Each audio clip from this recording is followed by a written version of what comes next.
दोस्तों, जरा अपने जीवन की किसी ऐसी स्थिति को याद कीजिए जब आप दो रास्तों के बीच खड़े थे, कंफ्यूज थे। दिल कुछ कह रहा था, दिमाग कुछ और शरीर वो तो कपकपा रहा था। ऐसी ही एक मोड़ पर गीता शुरू हो जाती है और यही कारण है कि यह सिर्फ कोई धार्मिक ग्रंथ नहीं है, यह हमारे अंदर के उलझनों का लाइव स्ट्रीम है।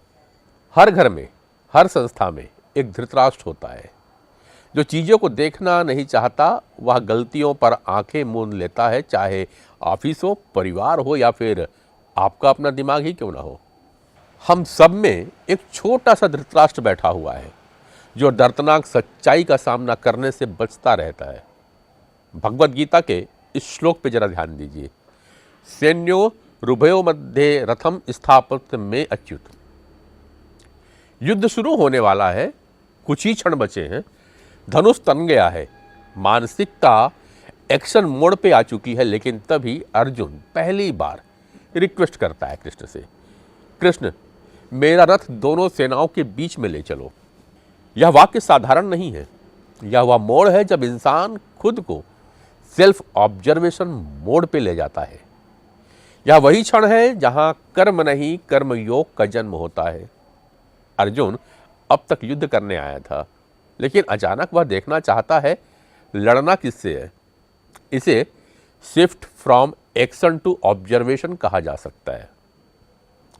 यानी जब मन भ्रमित हो तो सबसे पहला कदम जो होता है वो है ऑब्जर्व द बैटल फील्ड, चाहे वह बाहरी हो या फिर आंतरिक युद्ध हो। अक्सर आप भी तो ऐसा ही करते हैं ना। एग्जाम से पहले, इंटरव्यू से पहले या किसी बड़े फैसले से पहले आप चीज़ों को दूर खड़े होकर के देखना चाहते हैं। एग्जैक्टली अर्जुन भी तो वही कर रहा है। Let me see what I am truly fighting. Arjun Krishna से रथ को बीच में ले जाने के लिए कहता है, दोनों सेनाओं के बीच में, यानी कि दो विकल्पों के बीच में, दो पहचान के बीच में, दो वास्तविकताओं के बीच में। यह प्रतीक है स्टैंडिंग इन द गैप। यही वह स्थान है जहां क्लैरिटी जन्म लेती है। अर्जुन का मन गिर रहा है, इमोशन टूट रहे हैं, भूमि खिसक रही है और वह एक ऐसी चेतना को पुकारता है जो अडिग, स्थिर और गिरती नहीं है। साइकोलॉजी की भाषा में कहें तो कॉलिंग द स्टेबल आइडेंटिटी, अर्थात जब भीतर भ्रम हो तो अपनी हाईएस्ट आइडेंटिटी को एक्टिवेट करना। यही कारण है कि किसी भी बड़े निर्णय से पहले आदमी किसी गुरु, बड़े या शांत व्यक्ति से सलाह लेने जाता है। वह असल में अपनी स्टेबल इनर वॉइस को खोज रहा होता है, अपने अच्युत को, यानी कृष्ण को। कृष्ण अर्जुन को लेकर के आते हैं सीधे भीष्म और द्रोण के सामने। दृष्टवेवम स्वजनम कृष्ण।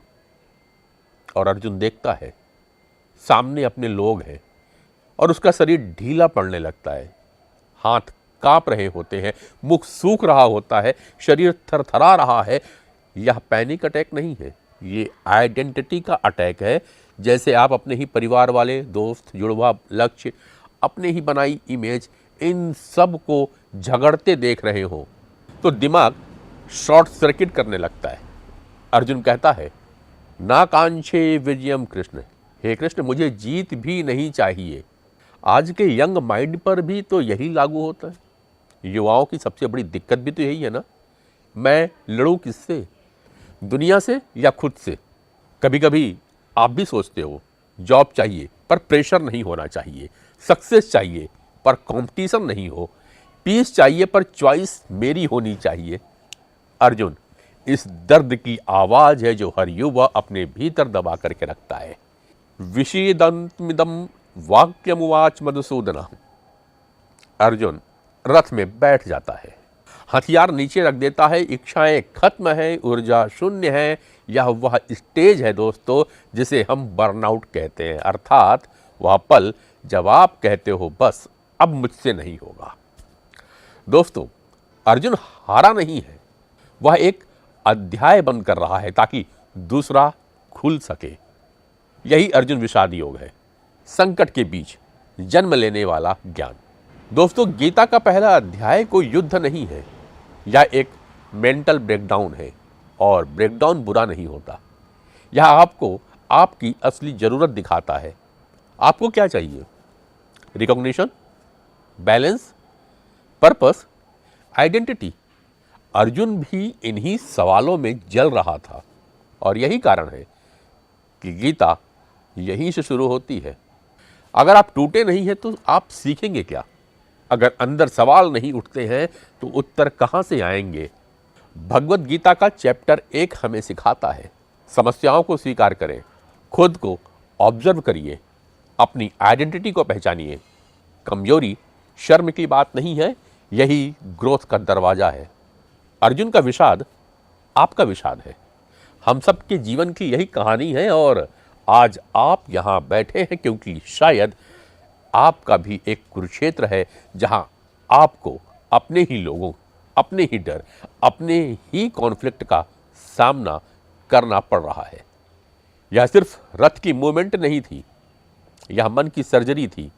और कृष्ण जानते थे कि अर्जुन तब तक टूटेगा नहीं जब तक उसे उसके सामने सबसे बड़े दर्दनाक रिश्ते को दिखा नहीं दिया जाता, यानी कि ट्रिगर एक्सपोज थेरेपी, अर्थात उसके उस दर्द को सामने लाना जिससे व्यक्ति भाग रहा होता है।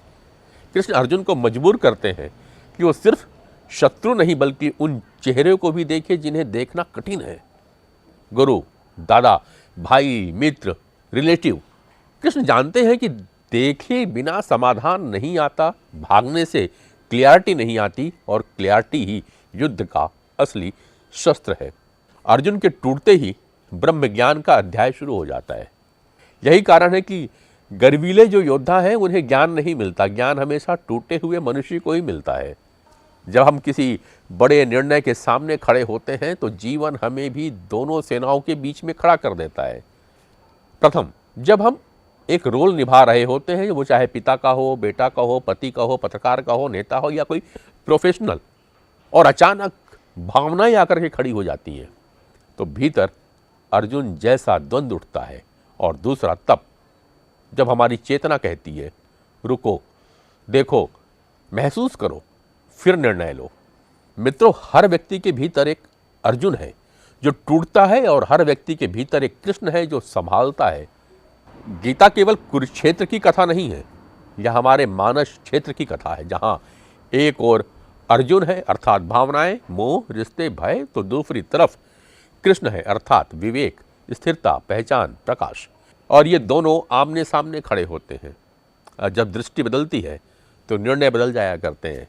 और गीता यहीं से शुरू होती है, जहाँ दार्शनिक युद्ध बाद में है, सबसे पहले है मन का युद्ध भूमि। आप अपने कमेंट्स लिख भेजिए और अपना आशीर्वाद बनाए रखिए मन की युद्ध भूमि में। फिर मिलूंगा अगले श्लोक, अगले अध्याय के साथ। तब तक के लिए नमस्कार।